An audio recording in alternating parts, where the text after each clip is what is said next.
¿Correcto? Ahí está. Perfecto. Perfecto. Bueno, fantástico. Bien.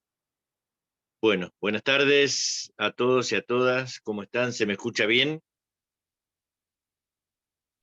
Sí, perfecto. Sí, señor, perfecto. Bueno, vamos a empezar entonces a trabajar, continuando lo que habíamos visto en la reunión anterior. Y lo que habíamos visto en la reunión anterior era que en una narración no es solo qué cosas ocurren a quienes les ocurren, ¿no? Es decir, eso sería el nivel de la historia, pero hay otro nivel que algunos autores llaman nivel del relato, nivel del discurso, ¿sí? O sea que lo fundamental es el procedimiento por el cual el lector se entera de los acontecimientos, ¿no? Es decir, lo que sería la disposición narrativa y la elocución concreta con que las cosas se cuentan. Esto es importante también para las biografías, ¿no? Con las que ustedes van a trabajar. O sea, que alguien cuenta una historia a alguien, ¿sí? Es decir, que la actividad de contar, o sea, la narración, implica la elección de una retórica particular. ¿Eh? Entonces, y cuando hablamos de esta elección de una retórica particular, lo que tenemos que decir es que hay que contemplar los pactos narrativos, y a esto me voy a referir ahora, que son aquellos que fijan las relaciones de el que cuenta con el que escucha o lee, como también lo que se pueden llamar las figuras de la narración, lo que podríamos llamar el procedimiento retórico o la elocución narrativa, ¿no? Que sería la focalización o punto de vista, fundamentalmente, ¿sí? La voz, la modalidad del discurso, la temporalidad. ¿Eh? Yo voy a referirme a dos cuestiones ahora, después fundamentales, ¿no?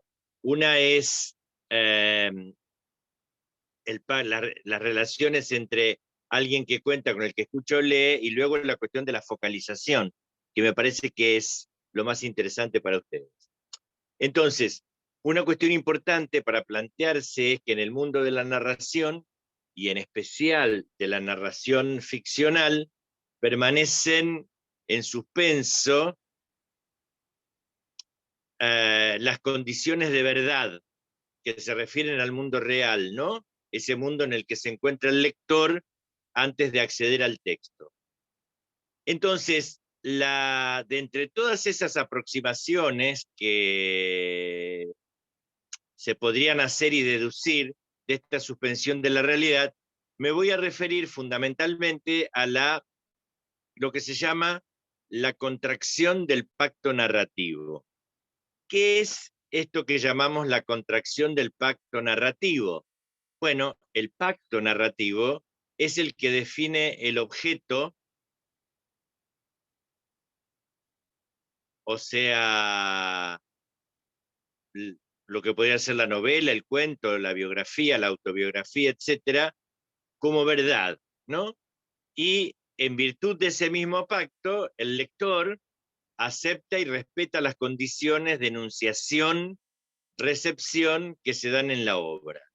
Entonces, no hay narración, aunque no sea ficcional, que no invite al lector a aceptar una retórica, diría yo, ¿no? Un orden convencional por el que el autor, que nunca va a estar como persona, por eso Roland Barthes dice que quien escribe no es quien existe, acaba disfrazándose constantemente, acaba cediendo su papel. Esperen que estoy admitiendo. Ahí estoy.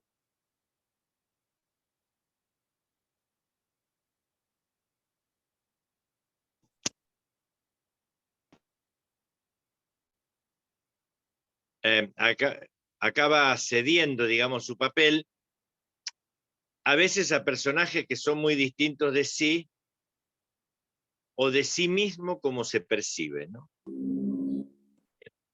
por ejemplo, cuando uno lee una biografía, le exige cierto grado de veracidad, digamos, ¿no? Porque, bueno, uno espera que los hechos de la vida de una persona se narren, si uno quiere, de manera objetiva, ¿no?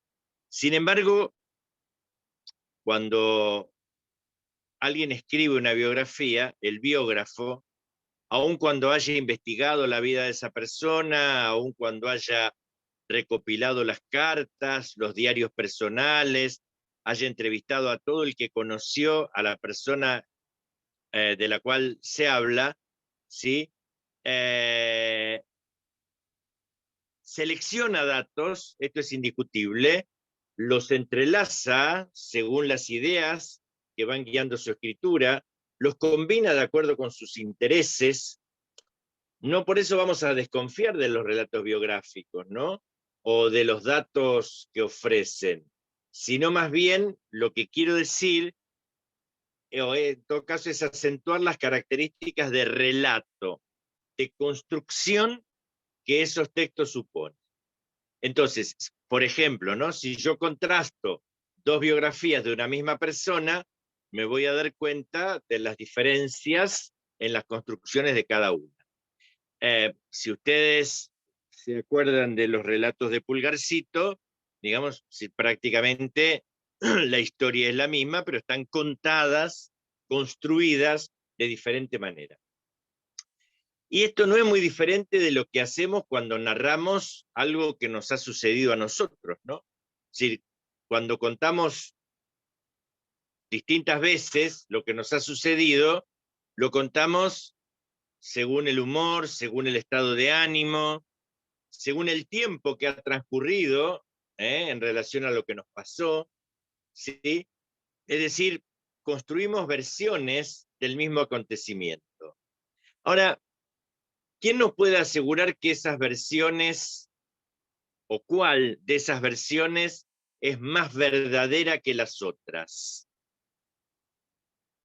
Entonces, una inquietud interesante, digamos, es importante, sobre todo para ustedes que van a trabajar con biografías, es relacionar este funcionamiento diferenciado, si ustedes quieren, entre la memoria histórica y la memoria ficcional.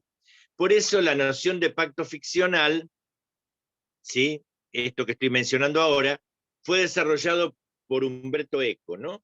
En un texto que se llama 6 paseos por los bosques narrativos. Pero tiene como antecedente, y ahora me voy a referir justamente a estas cuestiones, ¿sí? Una frase que acuñó un poeta inglés, Coleridge, en 1817, que es la suspensión de la credulidad. Dije yo que había dos aspectos, ¿sí?, a los que me iba a referir. Uno era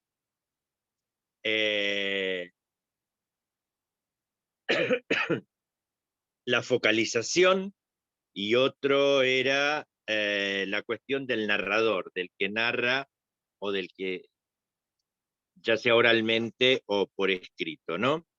Miekeval, un texto que ustedes conocen, sostiene que cuando se presentan acontecimientos, siempre se lo hace desde un ángulo, desde un punto de vista, independientemente, dice Val, de que se trate de un discurso literario, de un discurso histórico, de un acontecimiento de la vida de una persona, ¿no? Entonces, aunque se intente limitar o eliminar, dice Miekeval, todo comentario, toda evaluación, en tanto percepción de un proceso psicológico que depende grandemente de la posición del perceptor, es imposible que se eliminen algunas cuestiones o algunos factores, lo llama Miekeval, como por ejemplo el grado de familiaridad con lo que estamos percibiendo, el ángulo desde el que narramos, la distancia, la actitud psicológica, etc. Entonces, esto que Miekeval llama focalización, ¿sí?, es esta perspectiva que tiene la narrativa. Y Miekeval dice que el sujeto de la focalización es el focalizador. Ahora, un aspecto importante entonces del focalizador es que la focalización y el focalizador, como ya dije, pueden variar a lo largo de una narración, ¿sí? Entonces, cuando el focalizador es un personaje que participa de la fábula como actor, se dice que hay una focalización interna. En la biografía, en la autobiografía, en la narrativa de algo que nos sucede, digamos, somos focalizadores internos, ¿sí? Entonces, y cuando alguien anónimo, ¿sí?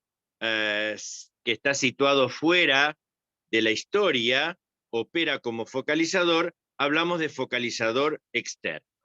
Ahora bien, ese focalizador no tiene que ser confundido con el narrador. La misma autora, Miekeval, plantea que existen 3 estratos de análisis diferentes. Y ella dice, existe el actor, existe el focalizador y existe el narrador. Entonces, es posible que en un texto se puedan superponer los 3. El narrador es un sujeto lingüístico, esto es una cuestión importante, no es el autor. El narrador es el sujeto lingüístico, es decir, es como esa persona que cuenta se posiciona enunciativamente, ¿no? Bien.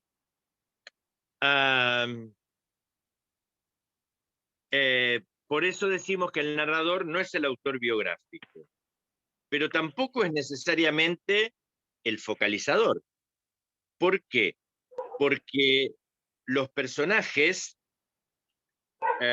pueden...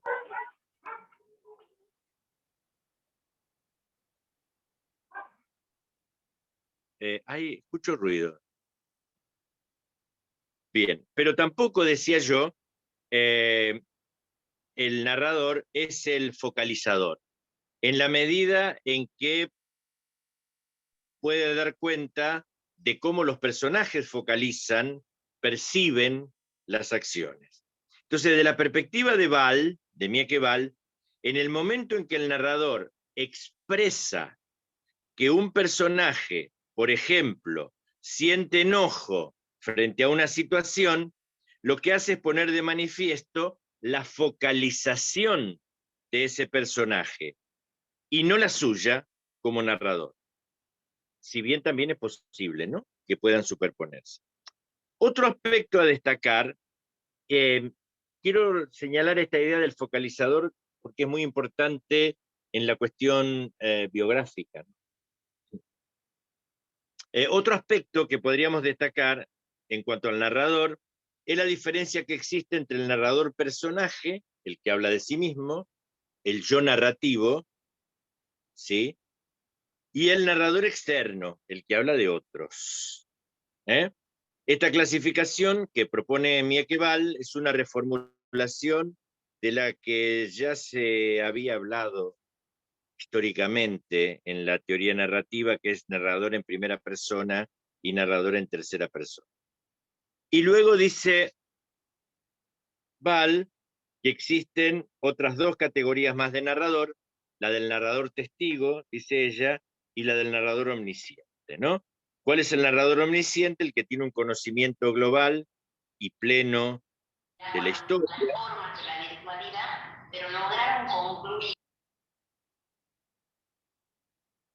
Es decir, digamos, de la serie de acontecimientos que van a ocurrir, ¿sí?, lógica y cronológicamente relacionados, que los actores causan o experimentan. En oposición, el narrador testigo es el que solo tiene un conocimiento parcial de la historia. Val va a decir que el narrador testigo, ¿sí?, tiene mucha importancia con respecto al punto de vista de la acción narrativa. En la medida, dice ella, en que el narrador testigo a diferencia del narrador personaje, ¿sí? Eh, solamente narra. Ella dice, el narrador personaje no se dedica solo a narrar, sino que también actúa, ¿eh? Deja de ser un narrador testigo.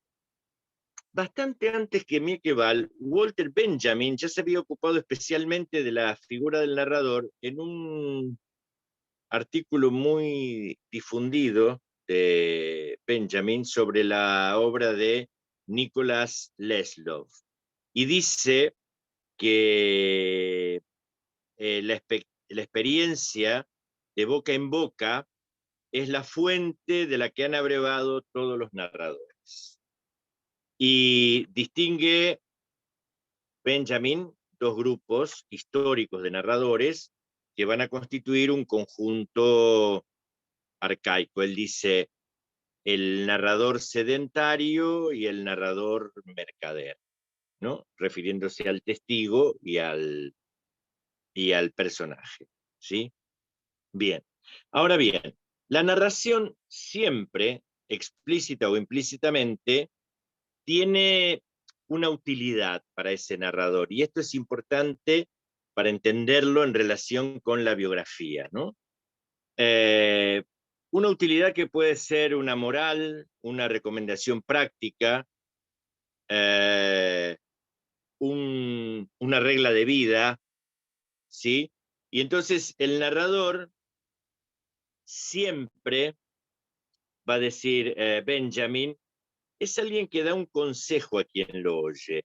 Y este consejo no es una respuesta a un interrogante, sino que es una posición, una postura frente a una secuencia o a una historia que se narra. Fíjense qué interesante esta idea que plantea Walter Benjamin acerca de el narrador como consejero, ¿no? Es decir, como diciendo, bueno, esta es mi perspectiva, ¿sí? Frente a esta historia que estoy narrando, ¿no? Esto es lo que quiero contar. Ahora, por supuesto, cuando estamos hablando de narrador, y esto vale tanto para la biografía como para la autobiografía, como para el relato de ficción, no estamos hablando del autor empírico, ¿sí?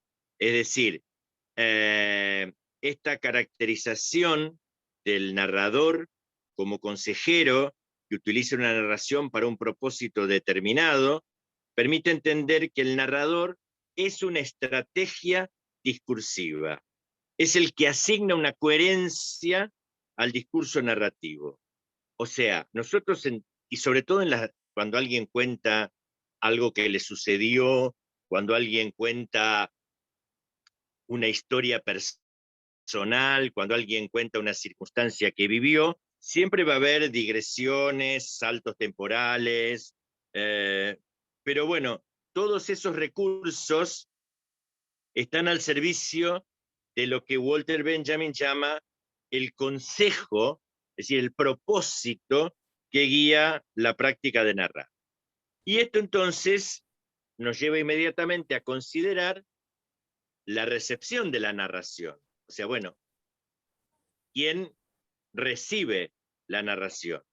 ¿Por qué? Porque hay una cuestión importante y es la siguiente: la eficacia de la narración no reside solamente en la construcción de la figura del narrador, sino que supone que el lector, o el que escucha, en todo caso, también cumple una función narrativa al aceptar esos pactos que el narrador propone. Humberto Eco distingue entonces, con relación a esto, 4 dimensiones para comprender esa dimensión discursiva que la narración tiene, y él habla del autor empírico, el autor modelo o narrador, el lector empírico y el lector modelo o narratario. Entonces, el autor modelo, que no es el autor empírico, es esa estrategia textual capaz de establecer las correlaciones semánticas que conforman la historia. Es el que establece con el lector, ¿sí?, un pacto por el cual, con el término juego, se denotan todos los juegos conocidos que ocurren, ¿sí?, en la narración, ¿no? O sea, la temporalidad, las figuras narrativas, etc. Pero esta voz del narrador, ¿sí?, invita al lector a definir por sí mismo el juego, es decir, ¿qué es lo que entendemos nosotros? ¿Sí? O a reconocer que no se puede definir satisfactoriamente como no sea en términos de interpretación. Por otra parte, el lector modelo del que habla Umberto Eco, ¿sí?, no es el lector empírico. El lector empírico coincidiría, en todo caso, con los sujetos del mundo empírico cuando leen un texto. Es decir, es un lector tipo, ¿eh?, que el texto no solo prevé como colaborador, sino que incluso intenta crear. Ese es el lector modelo, ¿no? Es el lector que no es el lector empírico, sino que es el que el narrador, en todo caso, tiene en la cabeza, y es incluso el que el narrador crea, ¿sí? Además, como en el caso del autor o del narrador, del narrador del autor modelo, el lector modelo, fíjense qué interesante la categoría que usa Eco, porque él dice, es un conjunto de instrucciones textuales, ¿sí? Es decir, ¿por qué de instrucciones textuales? Porque el narrador afirma, niega, induce, etcétera, ¿sí? Vinculándose con ese lector modelo.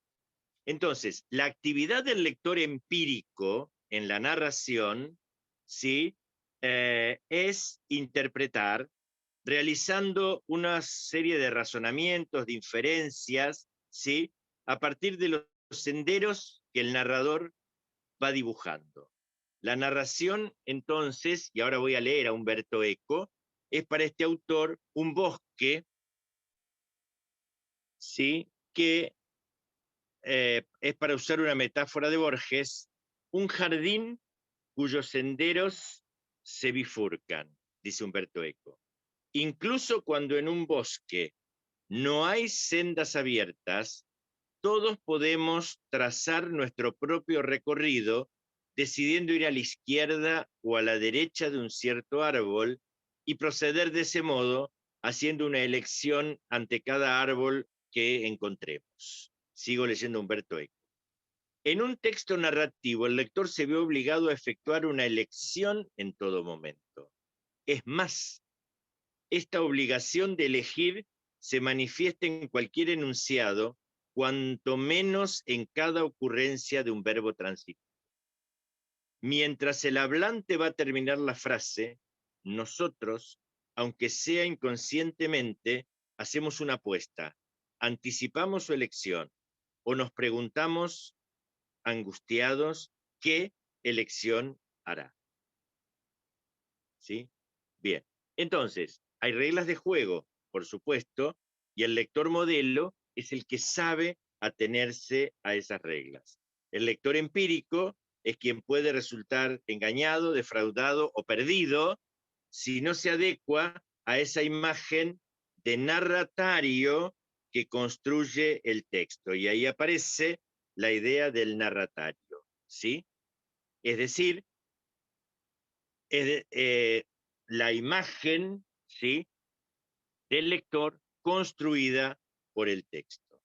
Entonces, de hecho, sigue diciendo Umberto Eco, no lo leo ahora, lo parafraseo, hay casos en los que el autor modelo, el autor empírico y otras entidades discursivas se explicitan, ¿no? Se ponen en escena en el texto. Por ejemplo, cuando el narrador tiene en el texto el mismo nombre que el autor empírico, ¿sí? Y en este caso, digamos, se ponen en juego los conocimientos y las expectativas del lector empírico. Voy a leer ahora de nuevo Umberto Eco. Umberto Eco dice, ¿cuál es el formato de la enciclopedia? De las competencias, creencias, conocimientos previos que se le pide al lector. Sigue siendo asunto de conjetura. Descubrirlo significa descubrir la estrategia del autor modelo, la regla a través de la cual muchas figuras se pueden localizar en la alfombra narrativa. Entonces, autor empírico, autor modelo, lector empírico, son categorías analíticas que permiten explicar, al menos en parte, ¿sí?, la relación entre los sujetos, ¿sí?, autor, lector empírico, ¿sí?, y las narraciones, narrador, lector, modelo, narratario. Bien, ¿por qué digo esto entonces? Porque hay acá cuestiones importantes para entender y para trabajar, sobre todo porque ustedes van a trabajar con biografías o con narrativas de experiencias personales. Es decir, van a trabajar con narraciones provenientes, si ustedes quieren llamarlas, de fuentes primarias, como podrían ser los relatos de las protagonistas o de los testigos de los hechos, pero también van a trabajar con fuentes secundarias, porque ustedes van a hacer análisis de esas fuentes primarias, ¿sí? Es decir, van a organizar la experiencia, le van a aportar sentido, significatividad, van a poder interpretar esa realidad que está narrando el actor principal. Es decir, las narraciones primarias nos van a traer a nosotros las voces de los actores en el momento en que transcurrieron los hechos. El análisis de la verosimilitud o de la verdad de estos relatos, ¿sí?, nos acerca o nos va a acercar a las intenciones y a las motivaciones, ¿sí?, de quienes van a emitir los discursos. Nos va a echar luz sobre el contexto, sobre los conflictos, sobre las problemáticas. Por eso es una cuestión sumamente importante entender esto, que muchas veces quienes narran lo que les sucede van a falsear la verdad, entre comillas, de los acontecimientos. Pero ese falseamiento también a nosotros nos va a aportar una información valiosa para la reconstrucción de los hechos. ¿Por qué? Porque nos va a obligar a indagar en los motivos de esa mentira. Entonces, ese pensamiento narrativo del que hablaba Brunner, ¿sí?, es el que nos va a facilitar la construcción de puentes entre nuestra propia experiencia y la de esas personas que recrean realidades sociales en tiempos y en espacios que pueden ser iguales o diferentes. ¿Sí? Bien, me interesaría saber si hay alguna opinión, alguna propuesta, algún comentario para hacer.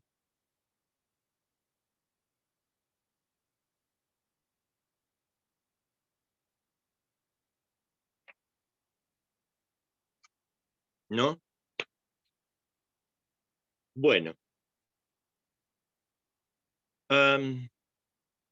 Una investigadora argentina, María Eugenia Contursi, en un texto que se llama La narración, usos y teorías, habla de los distintos usos que se hace de la narración. Y ella habla de la narración etnográfica, que es importante para ustedes, en tanto ustedes se van a topar con relatos de vida. ¿Sí? Bien.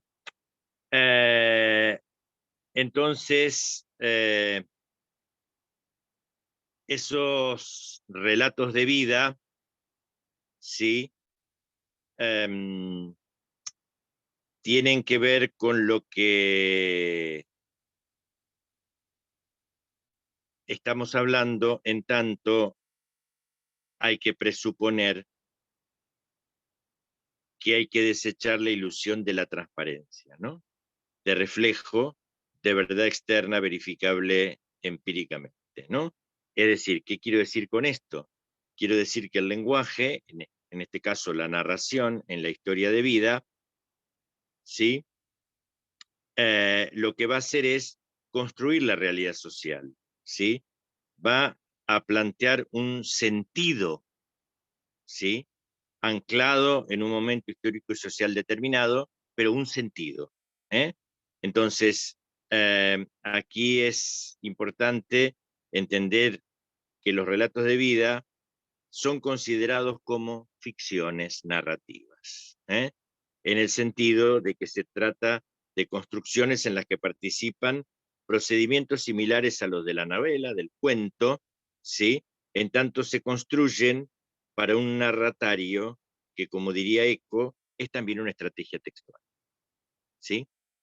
Es decir, quien cuenta lo que le sucedió, lo recrea, lo transforma, como decía Gabriel García Márquez en la frase que planteé el encuentro anterior, digamos, la vida de uno es lo que uno recuerda de su vida, ¿no? Entonces, digamos, quien recuerda, quien narra, narra para esa estrategia textual que es el narratario. En realidad, digamos, es un proceso comunicacional complejo, ¿eh? La historia de vida, no solo porque el receptor empírico es un investigador, en este caso ustedes, ¿sí? Que después va a conformar parte de una nueva instancia de producción, ¿no?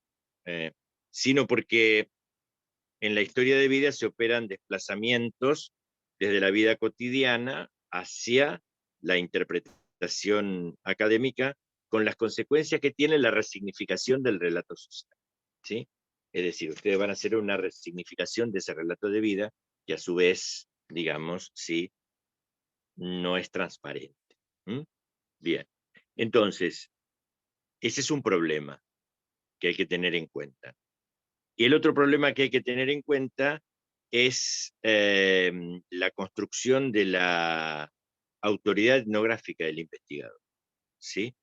Y el respeto a la voz de los informantes. Esto es una cuestión muy importante.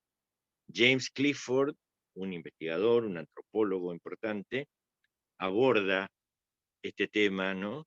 De el respeto por la voz de los informantes, y él dice que hay 4 modos de construcción de la autoridad del observador externo, o sea, de ustedes, ¿no? Frente a la narrativa de los otros.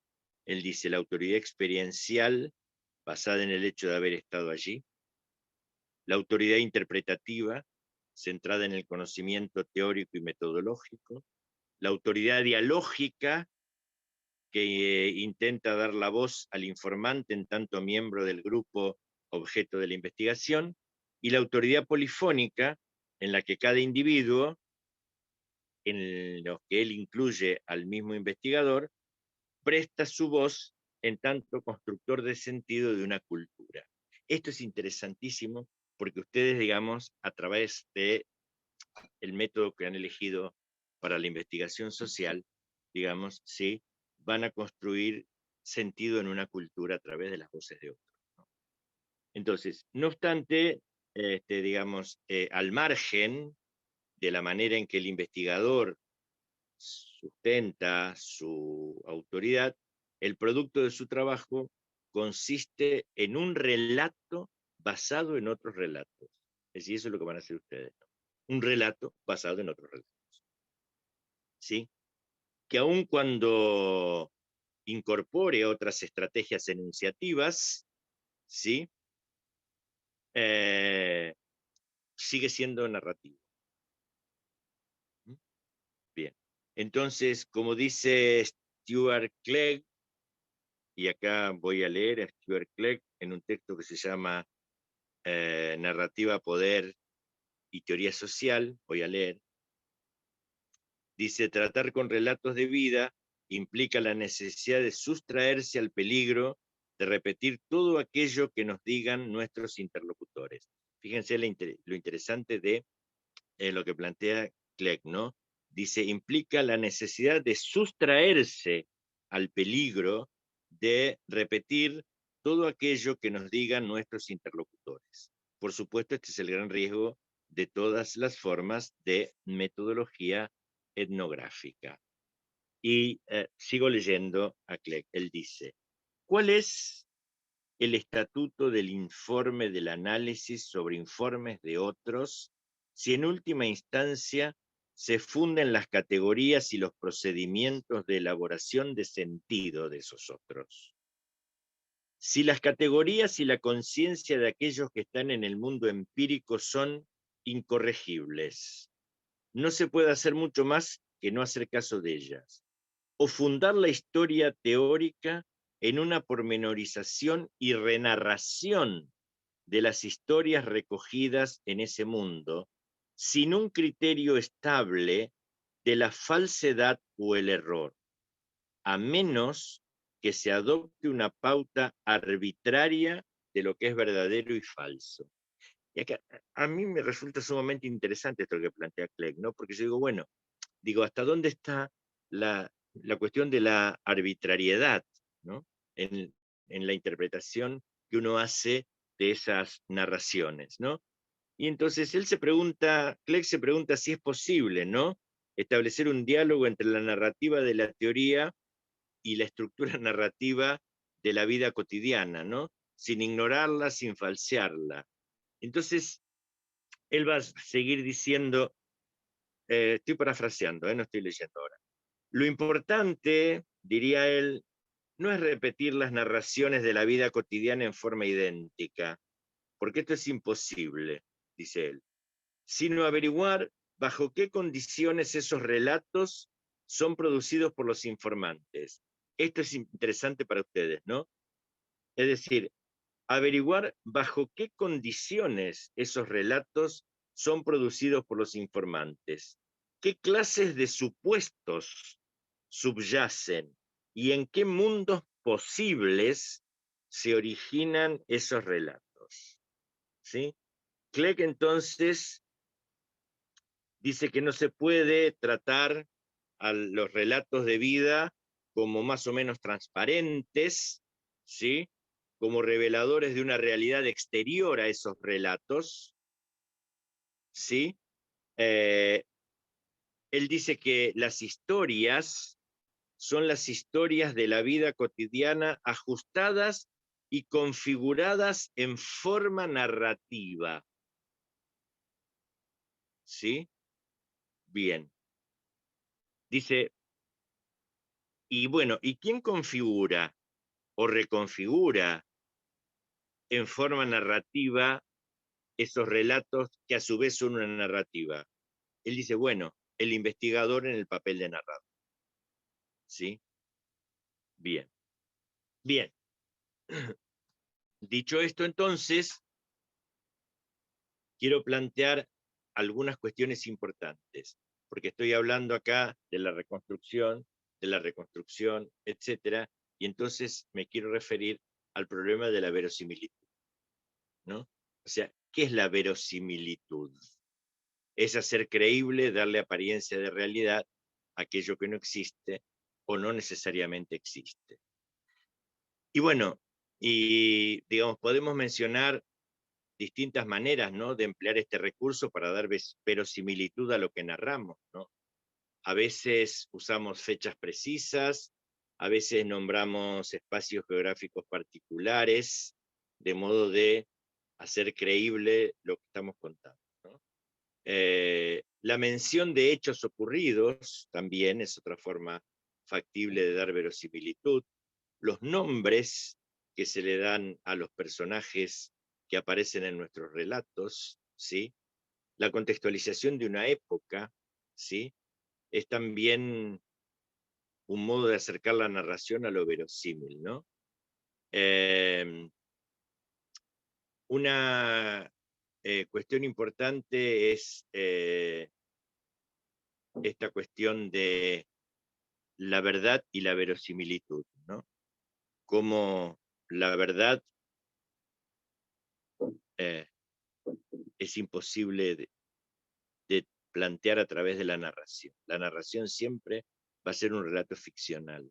por más que relatemos algo de nuestra vida, porque como dije antes, tiene que ver con el momento, con el estado de ánimo, con las percepciones, etcétera, ¿no?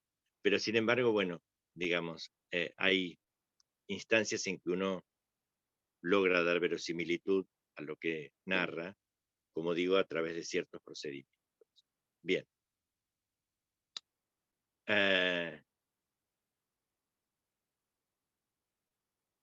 ¿Estamos hasta acá?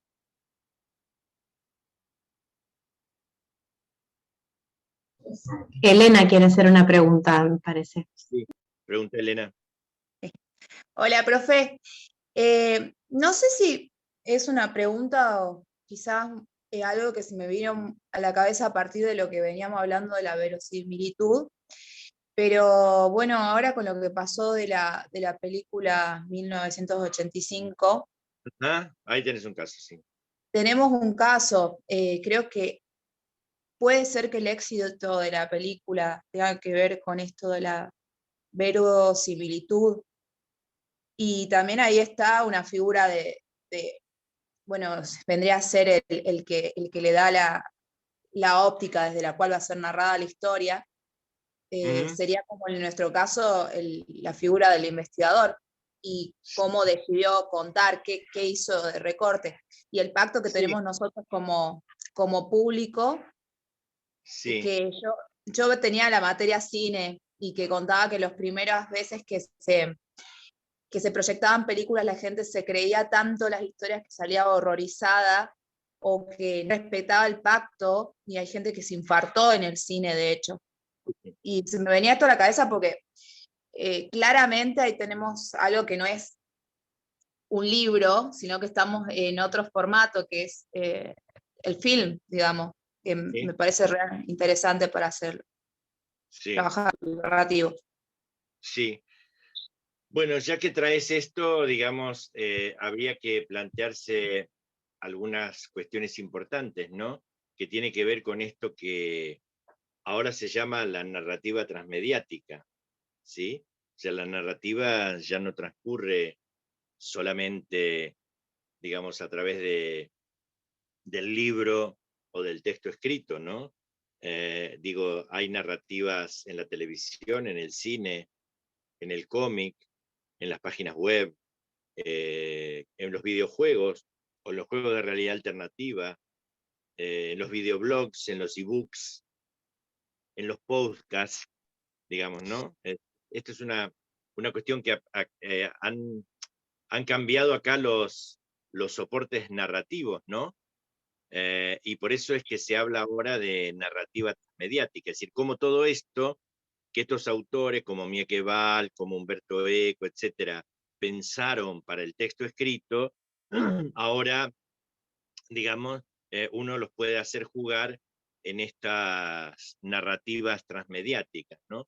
El que introduce el término narrativa transmediática es Henry Jenkins, en un artículo que se publicó en el año 2003 en una revista Technology Review, donde él dice que hay diferentes maneras de nombrar las experiencias narrativas que se despliegan a través de varios medios o de varias plataformas, dice él, ¿no?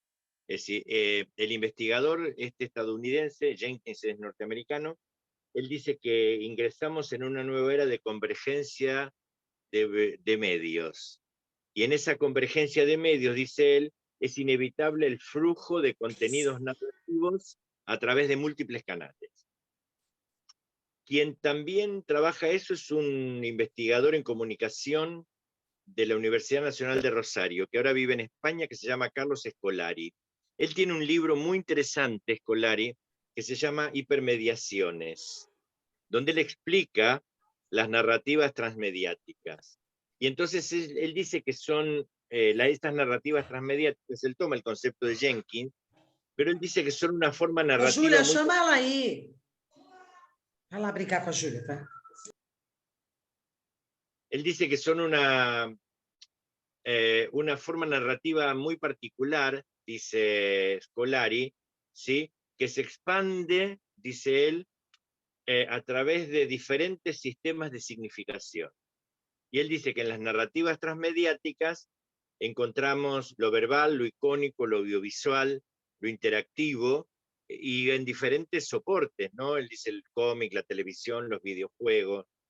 Pero una cosa interesante que hay que plantear en relación con esto de las narrativas transmediáticas, eso lo trabaja muy bien Scolari, es que no son simplemente una adaptación de un lenguaje a otro, ¿sí? Que, digo, la historia que cuenta el cómic no es la misma que aparece en la pantalla del cine o en un dispositivo móvil, ¿no? O sea, esto de las narrativas transmediáticas es una estrategia que va mucho más allá y que desarrolla un mundo narrativo que abarca diferentes lenguajes. Y Scolari dice, bueno, y cada medio hace lo que mejor sabe hacer. Una historia, dice, puede ser introducida en un largometraje, expandirse en la televisión, novelas y cómics, y este mundo puede ser explorado y vivido a través de un videojuego. Entonces, cada medio tiene que ser lo suficientemente autónomo para permitir un consumo autónomo. O sea, no es necesario ver la película para entender el videojuego y viceversa. Pero dice que estas narrativas transmediáticas en realidad crean como una especie de red, ¿no? Pensemos en Harry Potter, ¿no? Digo, Harry Potter está en las novelas, pero están las películas, y las películas poco tienen que ver con lo que dicen las novelas, pero a su vez hay videojuegos, y a su vez hay juegos de roles, y hay una cantidad de cuestiones, digamos, sí, que construyen una narrativa transmediática a lo largo de Harry Potter, digamos, pero yo no necesito leer el libro para entender la película, tampoco necesito ver la película para entender el videojuego, y tampoco necesito ver el videojuego para entender la película o el libro, ¿no? Digamos, es decir, son inmediatos. Entonces, estas experiencias, digamos, ¿sí? Son diferentes de lo que sería la traducción intersemiótica. Y acá hay una cuestión interesante con respecto a la narrativa, ¿no? Es decir, la diferencia entre narrativa transmediática y narración intersemiótica, donde en la narración intersemiótica una misma historia se traduce a otro lenguaje. ¿Qué quiero decir? Por ejemplo, la película El Código Da Vinci, por nombrar alguna, ¿sí? Se basa en el libro homónimo. Es decir, es la traslación al cine del libro. En las narrativas transmediáticas, cada medio, cada plataforma cuenta una parte diferente de ese mundo narrativo. ¿Sí? O sea, lo que se ve en la pantalla no es lo mismo que se lee en el libro o que se ojea en el cómic. Sin duda hay una especie de como de núcleo duro, digamos, que hace que sean parientes, ¿sí?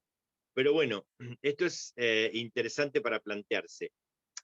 Y hay otros autores que trabajan otras cuestiones de narrativa, qué sé yo, algunos hablan de cross-media, otros hablan de multimodalidad, algunos sostienen que nos encontramos con lo que se llaman narrativas multimedias, pero todos hacen referencia, digamos, en mayor o menor medida a lo mismo, ¿no? Mundos narrativos que van atravesando varios medios o varias plataformas, ¿sí? Bien. Yo les recomiendo el libro de Henry Jenkins, Convergence Culture, porque él va a plantear ahí en ese libro varios ejemplos de esta expansión narrativa, o lo que él llama la convergencia narrativa. Ahora, esta convergencia narrativa, en realidad, hace años que es parte de las estrategias de las principales productoras de contenido. ¿Qué sé yo? Walt Disney fue un pionero esto de construir mundos narrativos en diferentes medios y entornos, ¿no? Desde la animación hasta el cómic, pasando por el cine, incluso, digamos, con Disneyland, ¿no? Donde digamos, los personajes cobran vida, por ejemplo. Entonces, sin embargo, en la actualidad, ¿sí? Estas narrativas transmediáticas adquieren una dimensión, yo diría extraordinaria, digamos, por dos motivos. Primero, porque la cantidad de medios se ha multiplicado, ¿no? Esto es una cuestión importante. Y segundo, porque hay poderosísimas plataformas participativas que les permiten a los consumidores expandir sus historias preferidas. Y acá aparece un problema serio, porque es el problema del copyright, ¿sí? ¿Hasta dónde es posible que un consumidor se apropie de un personaje registrado? ¿Sí? Bueno, Ahora, ¿cuál es el objetivo de estas narrativas transmedias o multimodales, o como ustedes quieran llamarlo? Digamos, ¿el narratario es el mismo o adquiere la misma significación que para las historias tradicionales? No, porque acá lo que hay que conseguir es la interacción y el compromiso del consumidor. Es decir, en las narrativas transmedia la clave es trabajar sobre los diferentes medios y plataformas. Porque cada medio, cada plataforma, ¿sí?, genera diferentes experiencias de uso, diferentes experiencias cognitivas, diferentes experiencias emotivas, incluso hasta diferentes experiencias físicas, pero también diferentes audiencias, ¿sí? Es decir, acá hay que buscar la complicidad del consumidor, facilitando la vivencia de una experiencia, ¿sí? O sea que acá la historia necesariamente tiene que ser flexible y tiene que ser abierta. Ahora, una cuestión interesante es que para que estas narrativas transmedia se puedan, digamos, consolidar en diferentes plataformas, ¿sí?, debe aparecer una figura que es la elipsis. Es decir, no hay que mostrar todo el relato en una plataforma o en un medio, sino que hay que incorporar saltos estratégicos dentro de la narrativa y reservarlos para que se completen a través de las extensiones en otras plataformas. ¿Sí?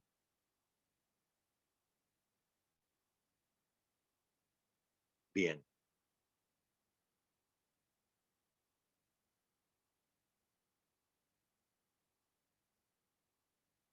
¿Hay más preguntas? ¿Hay más cuestiones que me quieran plantear?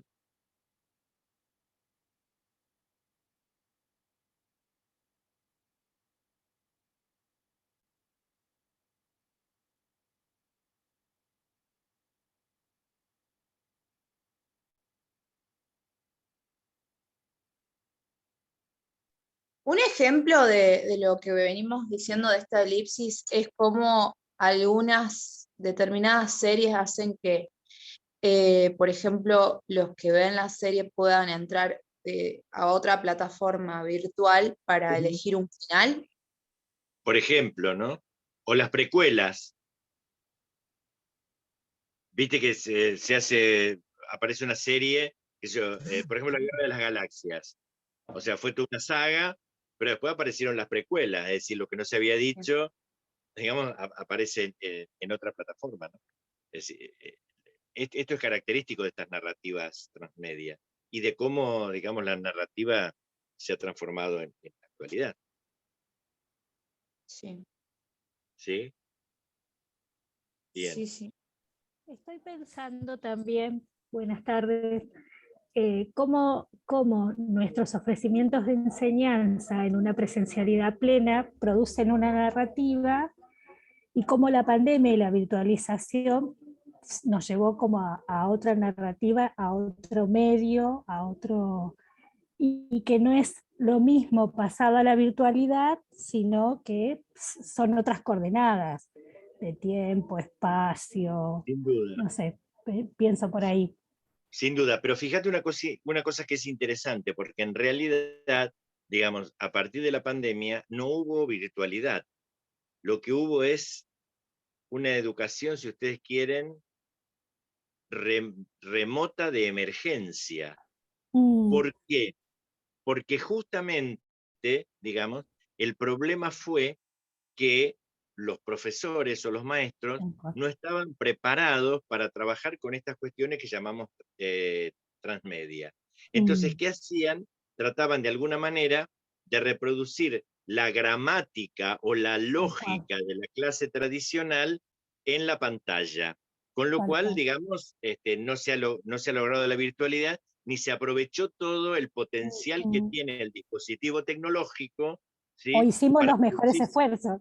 Exactamente, sin duda que se hicieron los mejores esfuerzos, con ausencia del Estado, sin duda Sí, que se sí. hizo eso, sin duda, pero quiero decirte que en realidad, digamos, no apareció esa gramaticalidad, si ustedes Tal cual. quieren, o esa lógica que tienen estas nuevas plataformas, ¿no? Mm. ¿Sí? Sí, sí, Eh, sí, acuerdo, acuerdo. es- Pero digo, está- pueden pensarse distintas narrativas sin duda, pues en claro, los sí, claro que territorios, pueden pensar, en sin términos de duda, claro que pueden enseñanza. pensarse, Mm. ¿no? Pero digamos, pero fue toda una cuestión, un problema, porque digamos, nos enfrentó a la imposibilidad de abordar estas nuevas narrativas, en todo Bien, caso. sí, claro. O a la no diría la imposibilidad, digo a la limitación para manejarnos con estas nuevas narrativas. Mm. Bueno, hola, buenas tardes a todos y a todas. Pero me parece que en esa línea un poco el desafío, o al menos en las voces de algunos que venimos escuchando, como Mariana Maggio, ¿no? De decir, bueno, entonces ¿hacia dónde vamos? Si si asumimos estos desafíos que tomamos en pandemia, tienden más como hasta lo híbrido, y entonces cómo hay que asumir esas narrativas, no solo porque de algún modo las tuvimos que vivir así de prepo, sino porque también son las lógicas con las que aprenden nuestros estudiantes y que Sin tal vez duda. son, no es que nuestras clases son híbridas, los híbridos somos nosotros, dice Mariana, y me parece que eso es lo que tenemos que hacer presente en nuestras prácticas o en nuestros diseños. Digamos que cada Sin vez duda. que tengamos oportunidad de tener estos espacios como estos, por ejemplo, que saquemos lo mejor de los recursos para potenciarlos, digamos, para enriquecerlos por todas las dinámicas que nos permiten. Sí, Esa va a sin ser, duda. me parece, lo que se viene. Sin duda. Mira, hay una cuestión importante y es, digamos, la narrativa en el papel, por decirlo de alguna manera, supone una lógica lineal. Es decir, esta idea de la linealidad del signo lingüístico de la que hablaba Saussure, ¿no? O sea, de izquierda a derecha en el renglón, de arriba a abajo en la página, una letra a continuación de la otra, una palabra a continuación de la otra, una frase a continuación de la otra. Esa es una lógica lineal, digamos, ¿no? Con la cual se ha construido la racionalidad occidental, por otra parte, ¿sí? De los griegos para acá. Digamos, ahora, ¿qué pasa con estas narrativas transmedia? ¿Qué lógica te piden? No te piden una lógica de la linealidad, te piden una lógica de la simultaneidad, es decir, la capacidad de procesar distintos sistemas sígnicos a la vez. Entonces, esto requiere, digamos, un procesamiento cognitivo distinto, ¿sí? Requiere, digamos, una actitud incluso hasta física distinta. ¿Qué quiero decir con esto de la lógica de la simultaneidad, ¿no? Si nosotros no nos damos cuenta, pero nosotros permanentemente estamos procesando multiplicidad de sistemas de signos en simultáneo. Voy a poner por ejemplo, cuando nosotros miramos un programa de televisión, cualquier programa de televisión que estemos mirando, digamos, nosotros vamos a ver personas que hablan, por ejemplo, a lo mejor tal vez se escuche una música, etcétera, pero a la par que estamos procesando el discurso oral de esas personas que están hablando, estamos procesando una imagen dinámica que es la interacción de esas personas, pero también estamos procesando otro sistema de signos. En una esquina de la pantalla está la hora, la temperatura y la humedad. En otra esquina de la pantalla está el logo del canal, ¿sí? Debajo hay una tira, ¿sí? Que tiene escrito las cuestiones o los puntos más importantes de lo que las personas están hablando. Es muy probable que aparezca una pantallita con imágenes del programa que va a seguir, ¿sí? Es muy probable que aparezca una banda, digamos, con letras móviles que dice no se pierdan cuando termine este programa tal cosa. Entonces, fíjense ustedes, digamos, la cantidad de signos que estamos procesando en simultaneidad y la disposición cognitiva que tenemos para eso, ¿sí? Y que nuestros estudiantes son estudiantes que viven eso cotidianamente y que aprenden de ese modo cotidianamente. Entonces, cuando nosotros vamos a plantear una clase con inicio, desarrollo y cierre, a los 10 minutos del inicio perdimos a los estudiantes. Es decir, ¿por qué? Porque, ¿cuál es la frase de nuestros estudiantes? Ya fue. ¿Qué dicen los chicos? Los chicos dicen, ya fue. Entonces, ¿por qué ya fue? Porque lo que fue inmediatamente, ahora hay que hacer otra cosa. Esto requiere una lógica totalmente distinta. Por eso era imposible tener a los chicos sentados frente a la pantalla 3 y 4 horas reproduciendo las clases como se estaban en la presencialidad en un medio que no lo requiere y que requiere otras cosas. Ese es el problema. Mira, nosotros compilamos con una investigadora de acá de Rosario, Susana Copertari, un libro que se llama ¿Qué escuela para la pospandemia?, donde nucleamos voces de distintos autores de distintos lugares, ¿no? Hay argentinos, hay españoles, hay chilenos, hay uruguayos, y justamente ponemos sobre el tapete estas cuestiones, ¿no? ¿En qué escuela para la pospandemia? Perdón, y me animo a agregar, Fernando, digo, ya no son los chicos, somos nosotros mismos. A mí mis amigas me mandan un audio de 2 minutos y medio y lo pongo en 1.5, porque estoy contestando un mail, porque estoy haciendo otra cosa, o mientras estoy conectada acá veo si me llega algo urgente del trabajo, y digo, ya nuestras configuraciones mutaron y la pandemia las aceleró. Digo, ya no es que es aquella ya superada idea de nativos digitales, y que nosotros estamos del otro lado, pero ya es algo que ha modificado nuestros modos de ser y de estar en el mundo, y necesariamente los de aprender también. Sí, incluso nuestra subjetividad, ¿no? Claro. Fíjate cuántas relaciones sociales se construyen y se destruyen a través del WhatsApp. Es decir, nuestra subjetividad también está modificada, ¿no? Entonces, digo, estas cuestiones son cuestiones importantes, ¿no? Por eso digo, ¿no? Cuando uno trabaja en la escuela, uno tiene que trabajar estas cuestiones, ¿no? Me parece.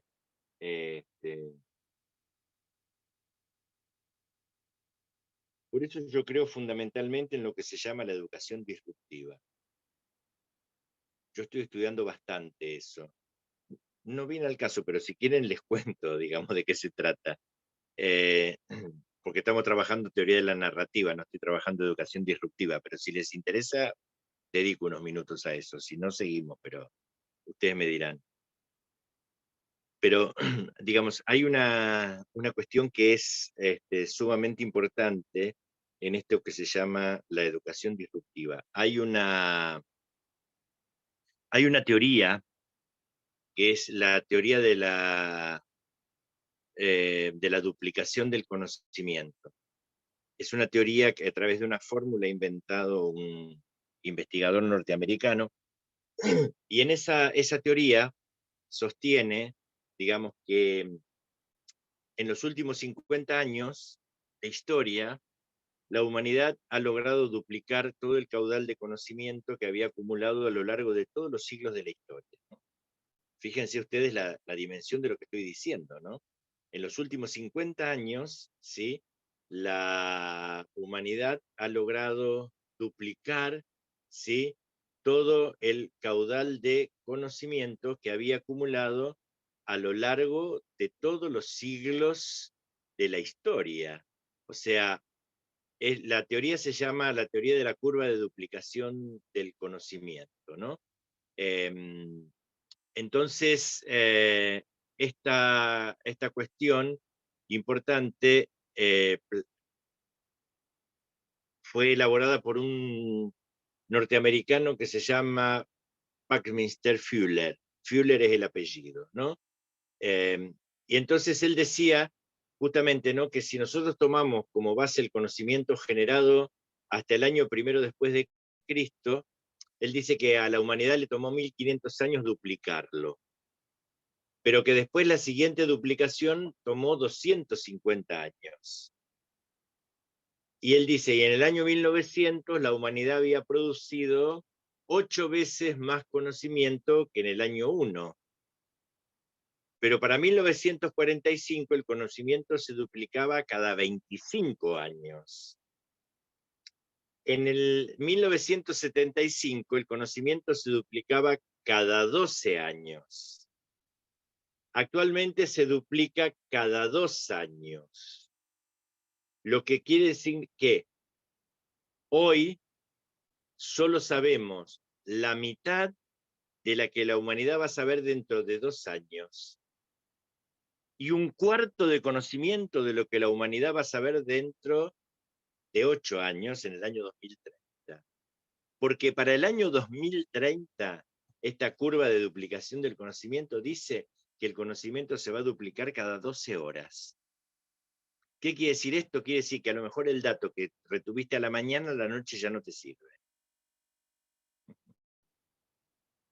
Entonces, esto va aparejado con el desarrollo de la ciencia y la tecnología, obviamente. Ahora bien, Reconozcamos que es alienante, ¿no? bueno, reconozcamos que es alienante, claro. Sí. Claro, pero quiero decir, o sea, ¿qué quiere decir esto? Esto quiere decir que el celular en el que yo me estoy comunicando con ustedes ahora, ¿sí? Porque no tengo señal en la compu, más la pantalla de la compu de última generación que tengo porque la uso para escribir, de acá a 6 meses serán piezas de museo. ¿Estamos preparados para esto? No, yo creo que no. Yo creo que no. Pero creo que hay que tomar conciencia de este tipo de cuestiones, ¿no? Porque en Y realidad sí, nos van a porque ahí entonces, ¿para qué educamos? O sea, Yo creo que educar hay que educar siempre, ¿no? Educar hay que bueno, educar siempre. pero El problema es para qué. Porque claro. digo, si el mandato fundacional de la escuela es inscribir a las jóvenes generaciones en el mundo de la cultura, creada, recreada y consolidada por las generaciones adultas, esto ya no es así. Entonces, el mandato fundacional de la escuela estalló. En eso que ha estallado, digamos, lo que hay que pensar es la escuela. Y cómo, bueno, y lo que hay que pensar es cómo los medios ayudan. ¿Sí? Cómo los medios ayudan. Por eso yo creo mucho en esto que se llama la pedagogía disruptiva, ¿no? En donde en realidad, digamos, lo que se aprende a partir de los dispositivos y se aprende, digamos, a partir de esto de lo que estábamos hablando ahora de las plataformas, ¿no? O sea, de las distintas plataformas. Yo creo que de ahí se aprende. ¿Y a qué se va la escuela? A comentar, a discutir, a debatir aquello que se aprendió fuera de la escuela. Es decir, que los factores estructurantes de la organización escolar, los tiempos, los espacios y los agrupamientos, ya no pueden ser, como hasta ahora, que son herederos de la modernidad y del siglo XIX. ¿Está? Entonces digo, la separación por grados, por edades, digamos, ya como que no tiene sentido. Entonces digo, ¿no? Los tiempos, los espacios y los agrupamientos, que son los factores estructurantes de la organización escolar, son factores que tienen que cambiar. Necesariamente. Es decir, la escuela como la conocíamos estalló. Ya La había universidad estallado. también. Sí, sin duda. Ah, Ya había estallado antes de la pandemia, ¿no? Pero, digamos, pero la pandemia mostró flagrantemente el estallido, ¿no? Sin duda. Sin ¿Y duda. por qué no nos hacemos cargo de que está pasando eso? Es muy complicado No, es todo un tema sí, digamos, generacional. yo creo que hay gente que se hace cargo, qué sé yo, pero cada uno también desde su lugar, ¿no? O sea, bueno, yo estoy estudiando esto, qué sé yo, publicamos el libro que Escuela para la Pospandemia, que tratamos de crear conciencia. Mariana Maggio, que recién la mencionaron también, es una investigadora que trata, pero digo, pero acá son cuestiones de políticas públicas y políticas de Estado, ¿no? En donde es muy difícil intervenir. Pero digo, a mí esta cuestión de las narrativas transmedia, por ejemplo, es una cosa que me parece acuciante estudiar en la universidad. O sea, en la carrera de letras, por ejemplo, esto se tiene que estudiar. Digamos, ¿sí? Porque las narrativas corren por otros lados, ¿no? Digo, los podcasts, los TikTok, digamos, se produce también, ¿no? Los memes. Sí, pero por ejemplo, digo, hay especies de relatos que se van sucediendo a través de Twitter. Entonces, como Twitter no admite más que 140 palabras, entonces el relato se va fragmentando. Digamos, si un día aparece un 140 palabras, otro día 140 palabras, otro día 140 palabras. Digo, y esas son formas narrativas contemporáneas, digamos, que vienen de otras plataformas, ¿no? O sea, y de distintas extensiones mediáticas. Entonces, digamos, esas historias transmedias son formas de narrar requieren un narrador, requieren un narratario, hay un autor, hay un lector empírico, digamos, ¿sí? Que tienen que trabajarse sin duda. En una carrera de letras es indispensable que esto aparezca.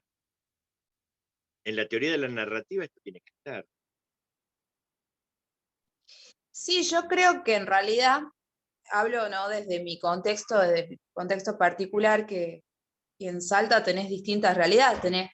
Yo al vivir en la capital veo esto que está pasando y me pasa constantemente, incluso en esta clase que venimos y traemos cosas que ya las estamos vivenciando, la teoría no la podemos, en todo momento estamos planteando cómo la bajamos a la práctica.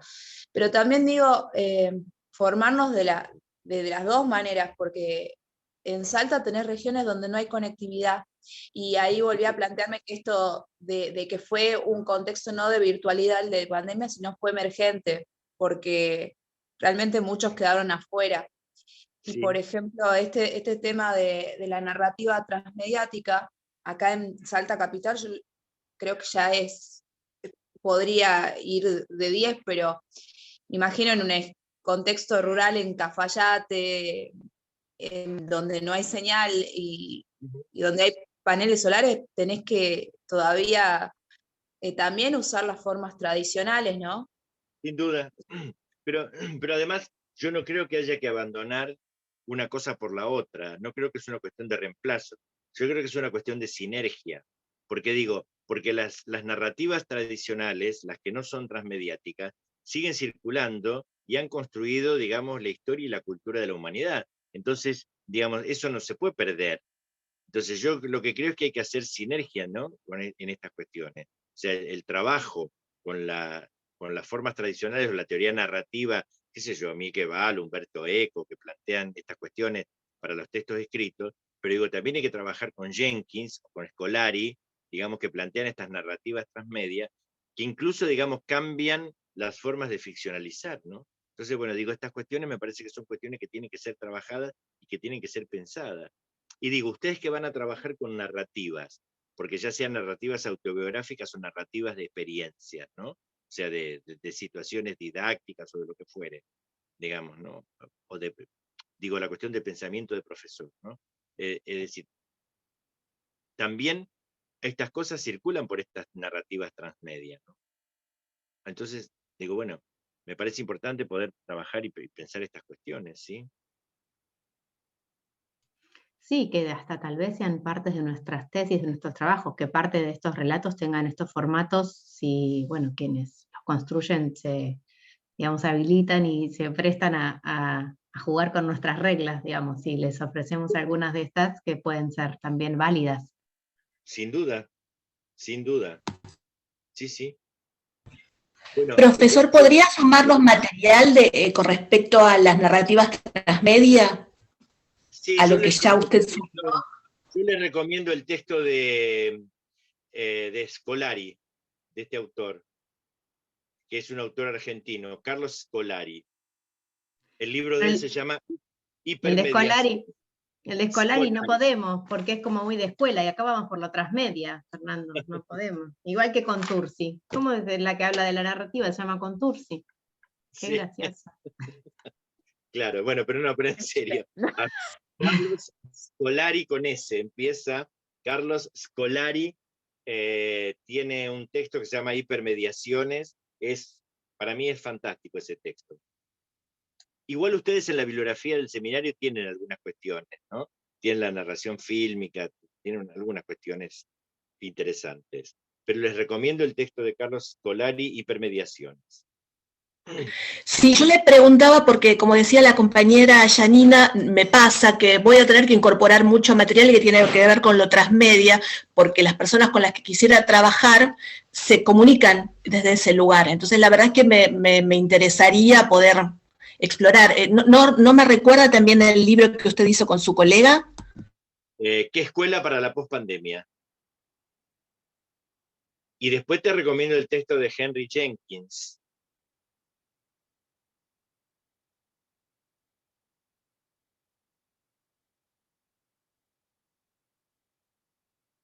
Ese texto de Henry Jenkins también. Jenkins se escribe, Jenkins. Mucho material de Jenkins lo van a encontrar en internet, está digitalizado. Pero yo te recomiendo Carlos Scolari y Henry Jenkins.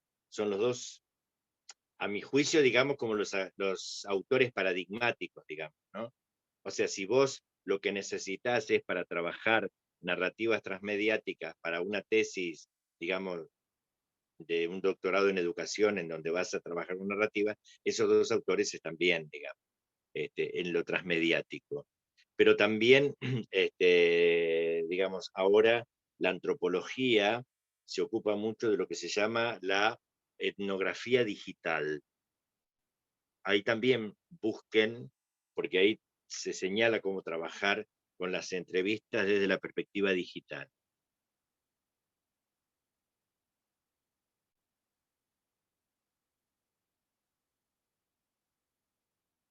Sí, acá dice Daniel algunas cosas. Yo no puedo leer porque estoy con el celular, pero a ver si puedo leer lo que dice Daniel.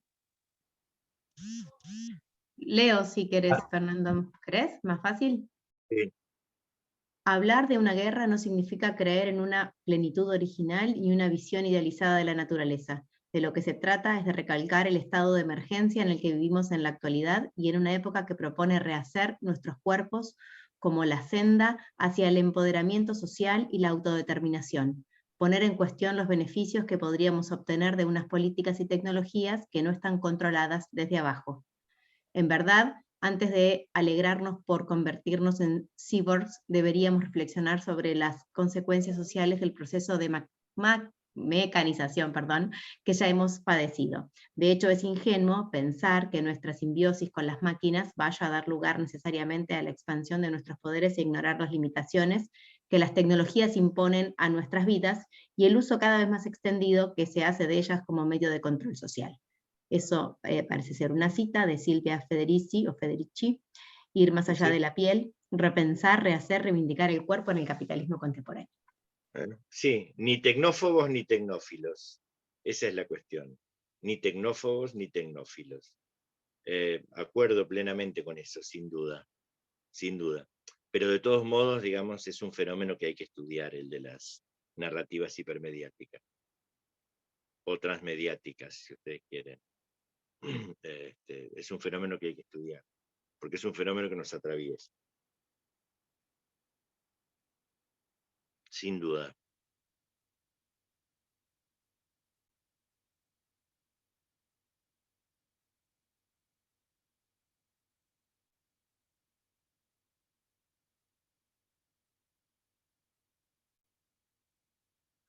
Bueno, y un ejemplo de una narrativa transmediática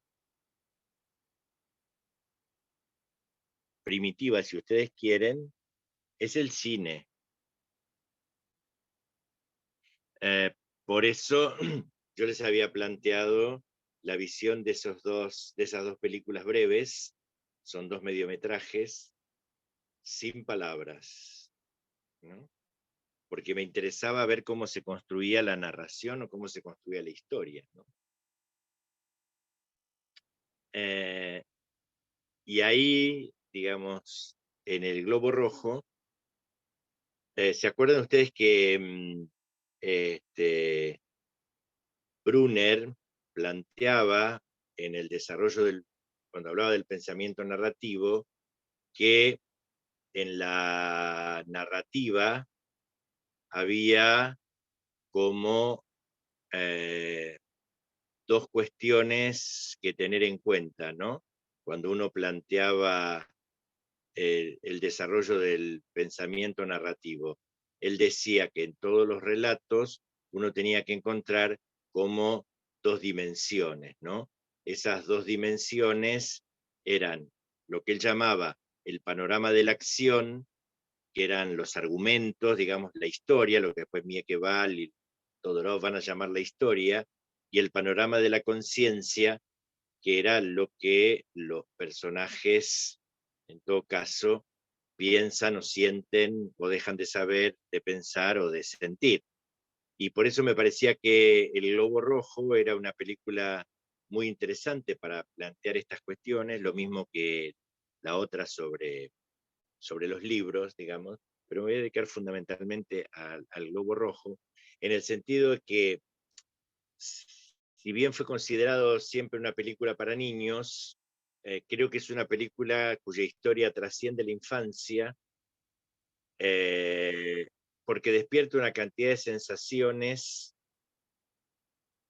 muy interesantes, ¿no? La historia es una historia bastante simple. El personaje es Pascal, el niño este que se encuentra con el globo rojo y se hacen amigos. Y la historia, digamos, ¿sí?, nos va a introducir, si ustedes quieren, en un mundo que es ambiguo, ¿no? Porque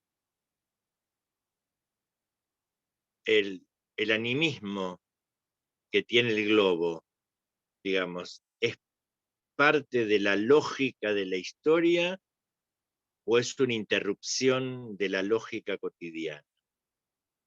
Sí, ¿cuál es ahí lo que se narra, ¿no?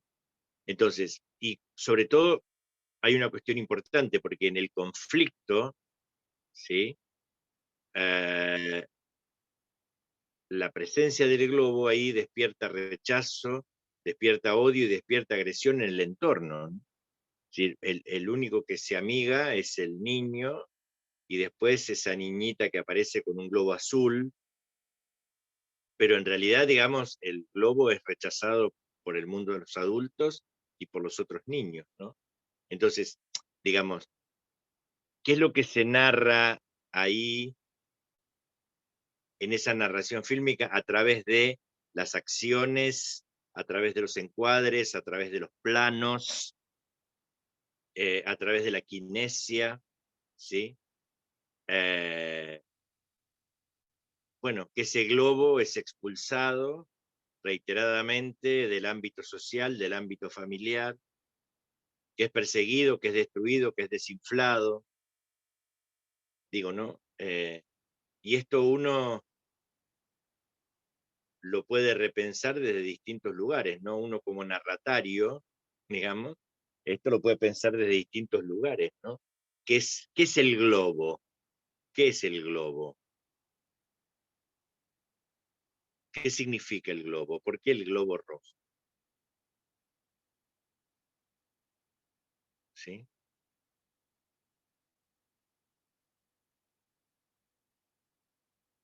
¿Qué es el globo rojo? ¿Es la infancia destruida? ¿Es la ingenuidad destruida? ¿Qué es? O sea, ¿no?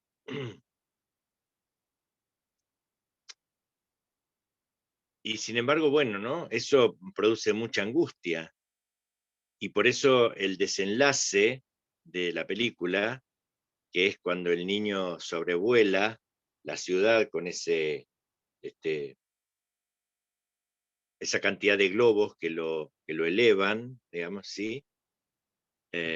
Produce en el espectador, y acá en el espectador empírico, digo, ¿no?, ese efecto de triunfo, de satisfacción, digamos, ¿no?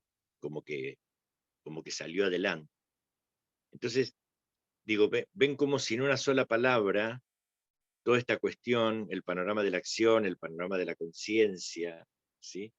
Esto que decimos del narrador y del narratario, digamos, están presentes en la película. No sé si quieren comentar algo sobre la película o sobre la otra película.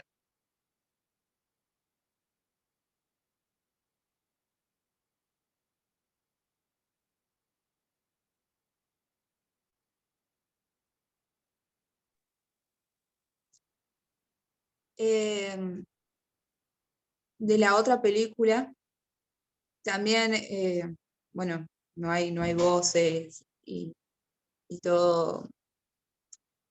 Me ocurrió también esto de la estrategia, ¿no? Del paso del tiempo y de que los libros tomaran vida. O sea, al igual que en el globo, ¿qué representan esos libros también, ¿no? Esos libros que toman vida, quizás son por un momento te hace pensar que son los vacíos del que después se hace cargo de todos los libros, y también cómo él encuentra a alguien que después va a ser él mismo ocupando su lugar de esa mujer que volaba con los libros, como una paseadora de libros.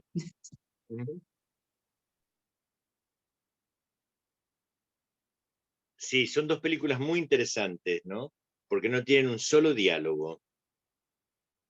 O sea, no tienen una sola palabra, y sin embargo hay una historia ahí, ¿no? Uno puede encontrar un inicio, un conflicto.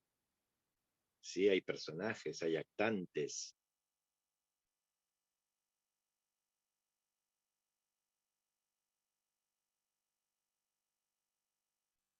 Y también nos deja al espectador que piense que puede existir una continuidad, ¿no? Porque al volverse a repetir la historia, vos decís, bueno, esta niña viene a ocupar el mismo lugar, ¿será que va a pasar lo mismo? ¿Qué pasará con los libros? ¿Será la misma historia? ¿Será otra? De todos modos, hay una cuestión que es interesante y es algo que interrumpe lo esperado, ¿no? O sea, porque la narración tiene eso, ¿no? La interrupción de lo esperado, ¿sí? En la narración aparece eso, ¿no? La historia. Aparece la interrupción de lo esperado, aquello que es, que rompe con la expectativa que uno tiene con respecto a las cosas. Si no, no hay narración posible.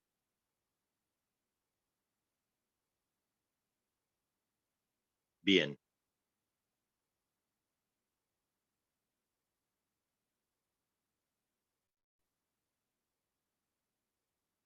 ¿Tenemos algo más para plantear?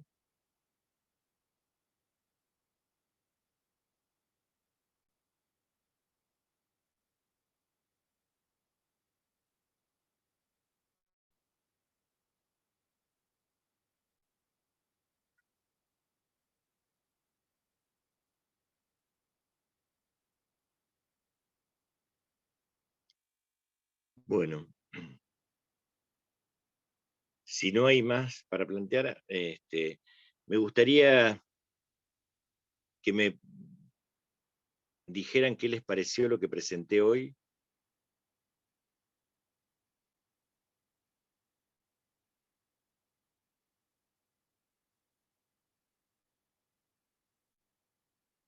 ¿Cómo vieron la presentación de hoy?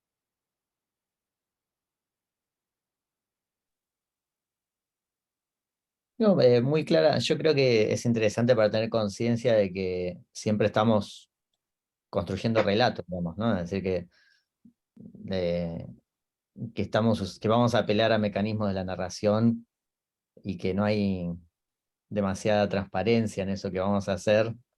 Exactamente. Por más que uno quiera, digamos, ¿no? No diga, bueno, sí, no quiero tergiversar lo que dice la persona, pero de todas formas, ya estoy usando el lenguaje, ya estoy usando la palabra, ya lo estoy de alguna manera construyendo Sí, de claro. nuevo, ¿no? Sin duda, tal cual. Exactamente. Eso es una cuestión interesante en relación con la investigación social, ¿no? Y sobre todo el tipo de investigación que ustedes van a hacer. Ustedes van a ser narradores de narraciones de otros. Y eso es lo que uno tiene que tener en mente cuando trabaja, ¿no?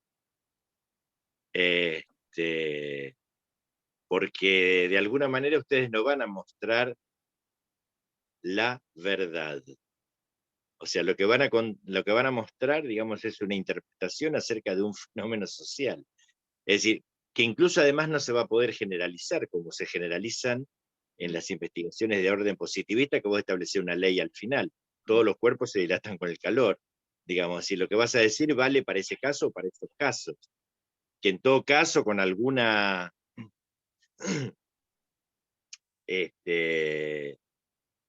digamos, posibilidad, podrás traspolar a 2 o 3 casos más, pero en realidad, digamos, no vas a poder generalizar ni establecer una ley. Y por eso estas categorías, digamos, de narrador empírico, autor, digamos, son interesantes para pensarlas, y sobre todo la idea del narratario, ¿no? Son interesantes para pensarlas, porque digo, también el que te cuenta su propia historia, como dice García Márquez, lo cuenta desde donde recuerda, y lo cuenta y lo narra según el estado de ánimo, y si le preguntás de acá 2 o 3 días la misma historia, seguramente te contará otras cosas. Entonces me parece que eso es lo interesante, digamos, o sea, tener presente eso, que uno lo que hace es una reconstrucción.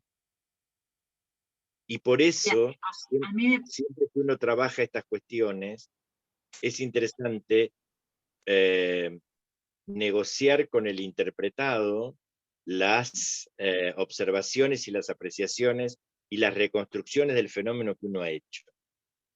Porque el otro en ese momento puede agregar cosas, puede decir, esto no me parece por esto, etcétera, y entonces eso enriquece mucho el trabajo. Sí, totalmente. Acá coincido, escribió Belén, que ella también la parafraseo porque pasó recién lo que escribía, de que le parecía interesante el aporte, sobre todo porque ella va a trabajar con 3 profesores, al igual que yo voy a trabajar con 3 profesoras y maestras, y ver esto, ¿no? Cómo nos ubicamos en la figura de narratarios. Y esto de las condiciones sociales bajo las cuales también nos van a relatar, ¿no? Tanto alumnos como estas maestras. Cada uno va a contar desde su, bueno, voy a usar desde su bajada de línea, digamos, desde lo que está vivenciando, desde lo que es. Sin duda. Por eso, digamos, la tarea del investigador en este caso, digamos, cuando trabaja con biografía o con narrativa, digamos, es de alguna manera agudizar la discusión, ¿no? O sea, sofisticar la discusión. O sea, digamos, indagar un poquitito más, ¿no? Sobre todo esta cuestión de a veces señalar contradicciones, ¿no? Decir, bueno, vos antes dijiste esto y ahora me estás diciendo esto que, digamos, es contradictorio, ¿cómo lo ves? ¿Cómo resolvés esto? Estas cuestiones son cuestiones muy importantes para tener en cuenta, ¿no? Cuando uno trabaja con las biografías, ya sean autobiografías o narrativas de experiencias o lo que fuera, ¿no? Sí, inclusive, digo, a mí me pasó en mi tesis de maestría que trabajé con biografías de maestras docentes jardineras y que después que hice la entrevista en profundidad, armé una narrativa de cada una de ellas donde yo agregaba, digamos, cuestiones que veía de esa entrevista que iban más allá de la oralidad. Entonces, cuando les di la posibilidad de volver a leer, que ellas volvieran a leer esa narrativa mía, se generó ahí una cuestión de profundidad muy interesante que inclusive hasta tuve la oportunidad de volver a entrevistarlas porque querían como agregar, se entusiasmaron muchísimo por mostrar algunas otras cuestiones que en la primera entrevista no habían sucedido. Seguro.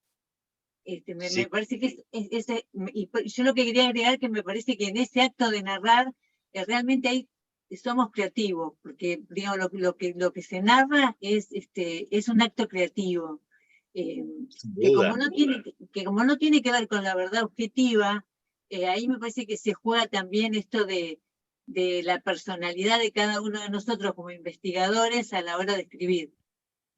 Sin duda. Sí, claro, sin duda. Sí, digamos, o sea, acá no hay un dato objetivo al que acercarse para conocerlo, ¿no? O sea, en realidad, sí.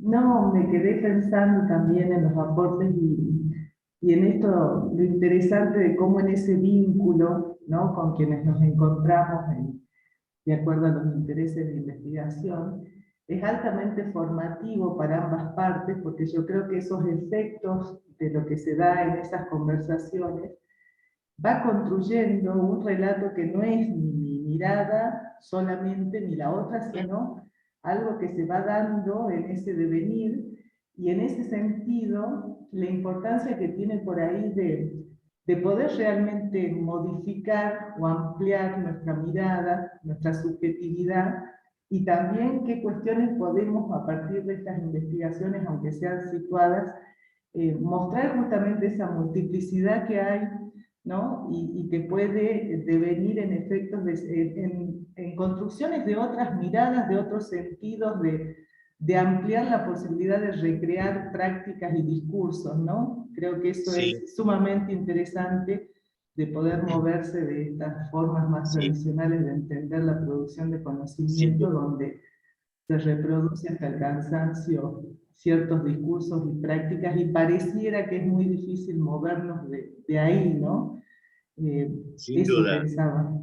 sin duda. La cuestión importante es entender que a través de estas formas de investigar, no solo a través de la cuestión narrativa, también puede ser de estudio de casos, o etcétera, digamos, uno en realidad lo que hace es acceder a realidades simbólicas, ¿no?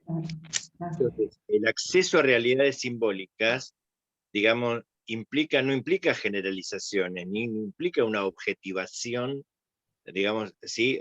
Donde uno se acerca a un objeto de conocimiento que preexiste a la investigación. Porque de alguna manera, digamos, desde otras investigaciones de carácter más positivista o experimentales, el objeto preexiste a la investigación. Acá en realidad no hay un objeto preexistente. Por eso tampoco hay hipótesis, ¿no? Uno no se formula una hipótesis que tiene luego que comprobar. En realidad uno lo que va a hacer es a dar cuenta de lo que aparece en el campo, ¿no? Es una cuestión fenomenológica. O sea, bueno, uno va a dar cuenta de lo que aparece en el campo, ¿sí? Y no solo de lo que aparece, sino de cómo eso ha sido vivido por esas personas con las que nosotros estamos trabajando. Es decir, no hay ahí una realidad objetiva. Lo que hay es el modo como esas personas reconstruyen situación. Y ahí, bueno, está la tarea del investigador en dar cuenta, digamos, desde ciertos conceptos teóricos o de ciertas categorías, dar nombre a esas cuestiones que ahí aparecen, ¿no?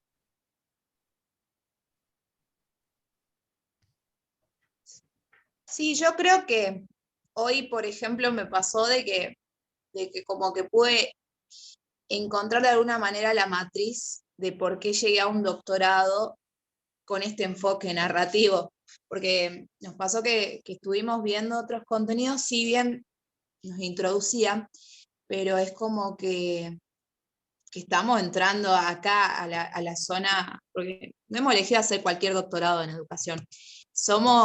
Cuando decíamos somos narradores, era como que yo decía, seremos trovadores, una cosa así, digo, seremos trovadores de la actualidad, porque algo que tenemos en común todos acá es que seguramente estamos en este enfoque porque nos interesa hacer investigación, pero de esta manera, y acceder, ¿no? Y porque nos gusta realmente.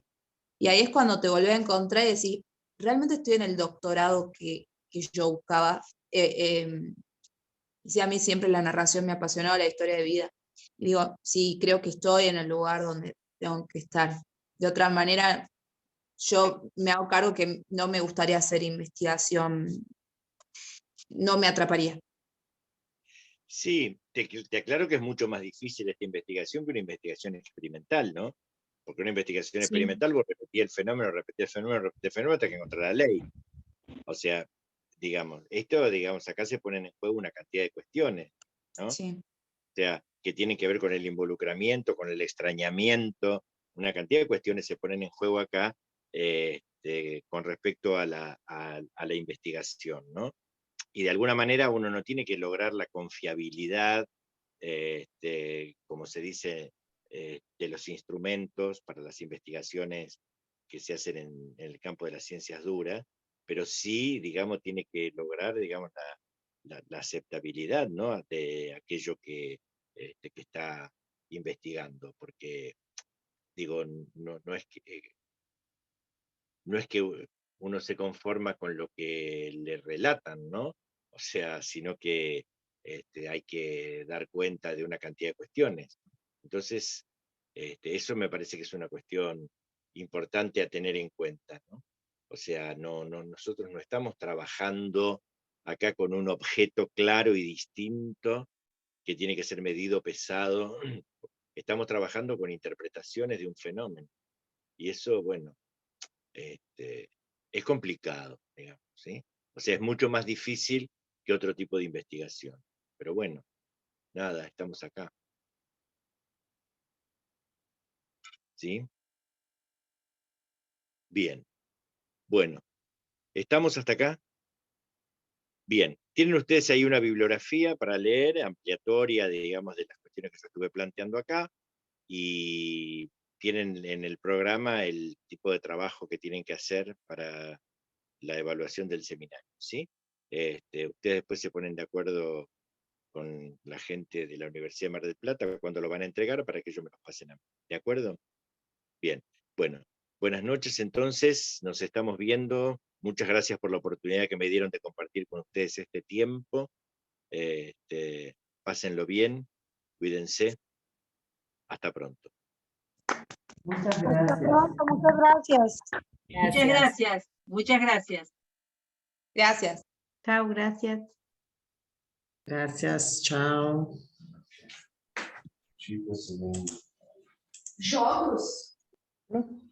Muchas gracias. Buenas noches.